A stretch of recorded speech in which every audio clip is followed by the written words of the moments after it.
There's a lot going on in the competitive Fortnite scene right now. We've got new duos, including Savage and Veno being confirmed. We've also got new orgs. Players are being signed left, right and centre. There's a lot of rumours. I'm going to break down all of that for you in this video. So let's start with the news that Savage and Veno are confirmed as a duo. Now you might be thinking that Veno is playing with Cold. He's obviously going out to NA Central to play with Cold later on this month. That is still happening, but Savage will be playing with Veno for the Reload Elite Series for the Esports World Cup, so Veno will be playing with Cold for Battle Royale and Savage for Reload. Now obviously this makes a lot of sense since both of these players are on X set, and if you don't know about how the Esports World Cup works with both players having to be on the same org, then I'd recommend you go back and watch my video from yesterday because I talk about it in a lot of depth there. But to cut a long story short, orgs want their pros to play together as it will make them the most money. That's probably why we're seeing Savage and Veno as a real team. Now this does raise an obvious point. If Veno is out in America with Cold, how's he gonna play EU tournaments with Savage? Savage actually did answer this question in this clip. I'll play it for you now. Chat, Veno just sent me a message. He said, I don't know what Blood said, but I'm gonna be here. I can just fly back for these cups that are further in the year. So he said. So he's gonna be in EU. We're good, chat. Veno, X MrSavage, Reload, EWC. Bang. So apparently Veno is willing to fly back to EU for the Reload tournaments. Obviously we only have 4 qualifiers, so it's not that unrealistic that he could do it. I do wonder if there's a world in which Veno just doesn't go to NA Central and instead just finds an option on the EU. He has actually come out and said that this isn't his plan at all. He is still 100% set on playing with Cold and that he wants to move to America. Obviously there's a lot of doubt about that in the community, whether this will last, based on the fact that Cold isn't someone that traditionally works as hard as some of the other pros. Veno does seem to believe that Cold will work hard if prompted. So as of right now, it does look like that is going to be a real duo, but obviously we'll know more about that closer to the time. In terms of Veno and Savage, it'll be interesting to see how they play together. One thing I've noticed about Savage lately is he's been playing with a lot of fluid options. What I mean by that is he hasn't just picked up like pure fraggers, he's been playing with guys like Yapko and Tayson. These are players that are capable of leading, which results in some interesting duo dynamics. With Savage and Yapko, we were often seeing Savage lead and then Yapko lead, and they were constantly switching. It was very fluid. It was the same thing with Tayson. I don't think this is going to be the case with Veno though. I feel like he has his own philosophy of how to play Fortnite. Obviously he likes to take height in the late moving zones from second height. He actually split up with queasy because he didn't like the way that queasy would try and take height from first moving and build up for it. Now I'm aware that this is going to be Reload, so height isn't quite as important, especially with shockwaves in the game. Whether they stay for the actual tournament meta, we'll have to see. But what I'm basically trying to put across is that I think Savage will not have as much autonomy in this duo as he has had with guys like Yapko and Tayson. I feel like Veno will definitely install his philosophy, his playstyle, and maybe we'll see Savage play more of a fragger role. That will definitely be interesting to see. Don't get me wrong, the duo will still be quite fluid. It just won't be as fluid as it was with Yapko and Tayson. So if you're a MrSavage fan, expect to see some changes in his playstyle when you're watching on stream. If you watched my video yesterday, or if you've gone back and watched it, you'll know that I mentioned that the Esports World Cup only allows 1 duo per org. Now this is kind of interesting because obviously Savage and Veno are on X set, but you'd also imagine Clix and Higgs are going to be signed. I don't know what the rules are going to be for the Esports World Cup, whether the org has to nominate a duo beforehand or whether they can just have as many as they like and it's just the highest placing one that counts to the overall points.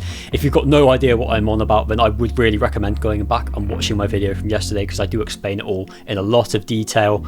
We'll have to wait and see though. I can't imagine a situation where X set would prioritize one duo over the other, especially when you've got big names like Clix and Savage involved. But still, that's definitely something to keep an eye on. Now Savage may have found a Reload duo, but he still doesn't have one for Battle Royale, and one potential option is Pinq. He actually tweeted that he is looking for a duo. He's been unlucky with his teammates over the past few months. He couldn't quite stick with Upple. He played with Zabi and Velo for a little while as well. Obviously he struggled a bit in trios too, failing to make globals with Nebs and Kiro. Pinq will want to to prove the point that he is still a top pro in EU. Despite having a disappointing year, there is obviously still a lot of talent there. We've seen that he's someone who can pick up an almost unknown, very raw fragger and turn them into something excellent. I think he can do that again this year. Sure, Savage might be an option, they've played together in the past, so it's a possibility, but I think Pinq would be better off picking a raw, talented young fighter and turning them into a top pro like he has done in the past. Let's not forget that it was only a couple of months ago that Pinq was going to be playing with Shark. That obviously fell through when Shark went off to play with Combeck and later Teeny, but that is the level we're talking about with Pinq here. It is a shame that he doesn't seem to be able to get options because, as I say, it was only a couple of months ago that he was going to play with the greatest prospect in EU Fortnite. So I am very excited to see which teammate he chooses. Now, I know this is the EU review, but I do want to discuss Peterbot a little bit in this video because there are rumours that he might be playing with a European pro for the Reload Elite series. Now, if you're not aware, Peterbot and Poyo cannot play the Reload Elite series together because obviously they're on different organisations and therefore they wouldn't be able to earn any points towards the overall series, which is what all the orgs care about. So it seems like what's going to happen is that Falcons are going to sign Peterbot a teammate, or either that or he'll play with a free agent. There are a lot of interesting free agents that are possibilities. The biggest name probably is SwizzY.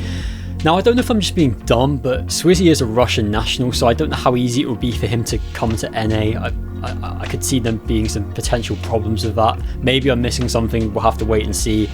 But there's been some rumours flying around that maybe Falcons might be picking up SwizzY and maybe they might be the team for the Reload Elite series. Again, I don't know if that would involve SwizzY playing from EU on high ping. They're probably still good enough to qualify on NA even if they did do that. This is complete speculation. It's kind of an open secret at the moment that SwizzY has an offer from Vitality. According to Coach Boop, he has not accepted that offer yet, so maybe he will sign for Falcons. We're going to have to wait and see on that one. And listen, there's virtually no chance that Falcons buy out Poyo, but if you know your Fortnite history, you'll remember when Falcons bought out Tayson from Guild, so they do have a history of big money signings.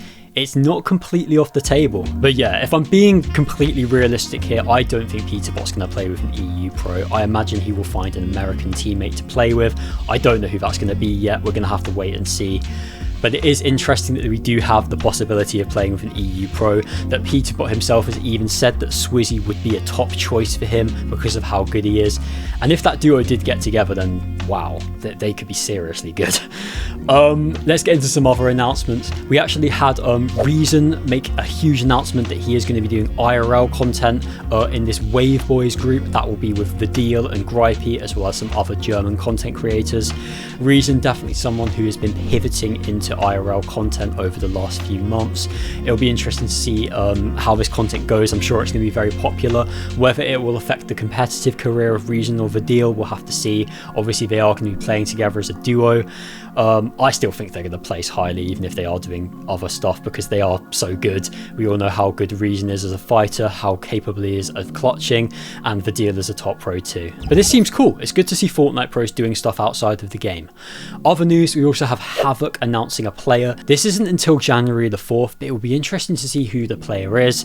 If you watched my last video, you'll know that I predicted it will be Pablo Wingu, because I believe that since they already have Chino signed, they may as well get the full duo. There are a lot of free agents around right now. You've got guys like Malabuka, Pinq, Chicho, Hizix, Acer, so there's definitely a lot of names that they can sign, but Pablo Wingu is my prediction. Now, I did mention that this video would contain a lot of rumours, one of them being that FaZe are apparently looking to sign a Fortnite pro.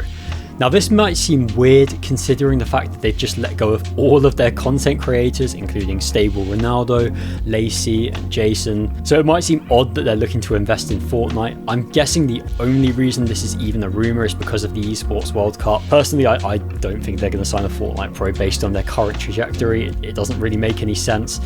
Maybe they will though, maybe they will because of obviously the Esports World Cup prize pool that they'd like to access.